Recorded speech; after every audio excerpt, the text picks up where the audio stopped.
Hey viewers, my name's Kara. I'm your Tuesday host on the Pagan Perspective, and this week we're talking about the growing trend of trance work.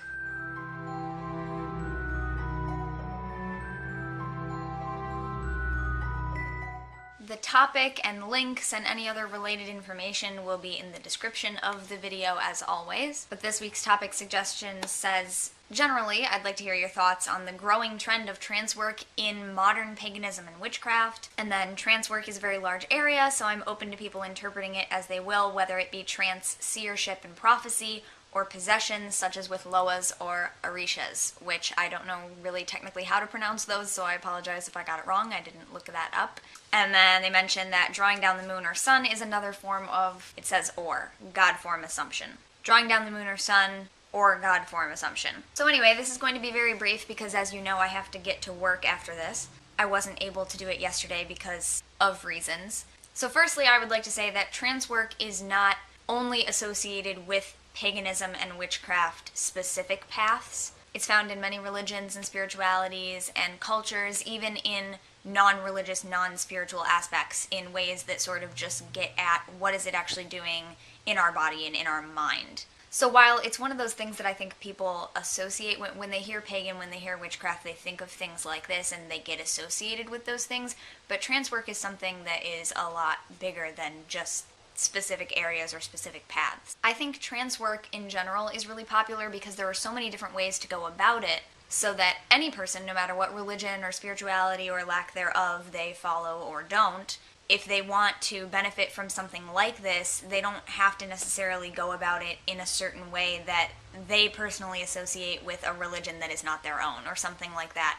There are many other ways to do it, so I think it's popular because anybody can really do it in a manner that suits them personally, which is what I also feel about meditation. There are so many different ways of doing it that anyone can find something that works for them. And a lot of things that people have heard are beneficial or they hear that is just really cool, like meditation, yoga, lucid dreaming, ecstatic dancing, or generally reaching an altered state of consciousness, are all elements of trance. They're all sort of different areas in the big group of trance work. Daydreaming or getting really focused on a specific task is also trance. Anytime that you reach a different level of consciousness or focus and other things are blocked out. I don't personally know about any growing trend specifically in the paganism and witchcraft community, probably because I'm not as directly involved with overall like what everyone is doing, so I haven't really been able to observe an increase and a change from the past to now. So I have no way of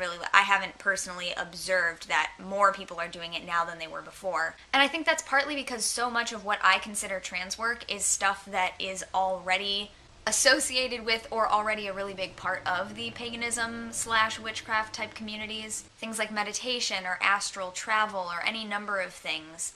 Even though I have said that those things are not specific to paganism and witchcraft, and they're absolutely not, those are things that are associated with it, and a lot of the time if someone is just now getting into witchcraft or just getting into paganism, those are the things that they associate with it, so they think, oh, I have to learn about all these different things now that are associated with these paths. So for me, I guess I just always think of it as people in these communities have an interest in it, and whether or not they've already tried it out yet, I think that everyone in these communities sort of vaguely has an interest in these things or knows a little bit about it or something.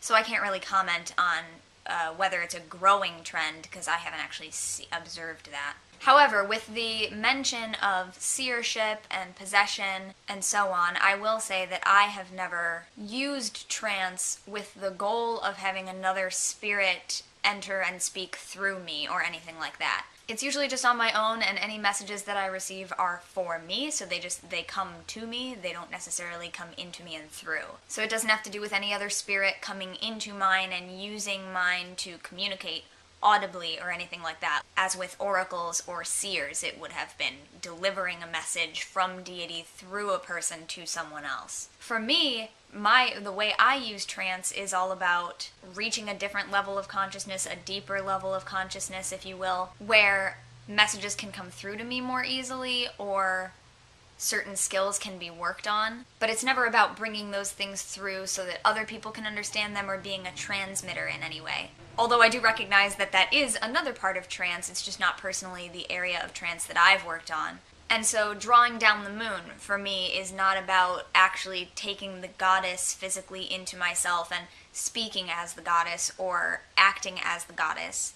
It's just about connection to that energy and where it lies in the universe and where it lies already within me. That's probably a difference due to solitary practice versus coven work, but that's how it works for me. There are 4 links in the description to 4 different websites that I looked at briefly while I was trying to refresh my memory on things that are considered trance work. One is Wikipedia, another is a Wiccan page. The third is a blog from someone who is recording their own trial and error process of starting to do trance work. Especially those of you who always tell me that you need some tips on meditation and things like that, check out that link, because this is from a person who has, tried a lot of different meditation techniques and tried a lot of different things and nothing's ever worked, and they think they found something that can work for them.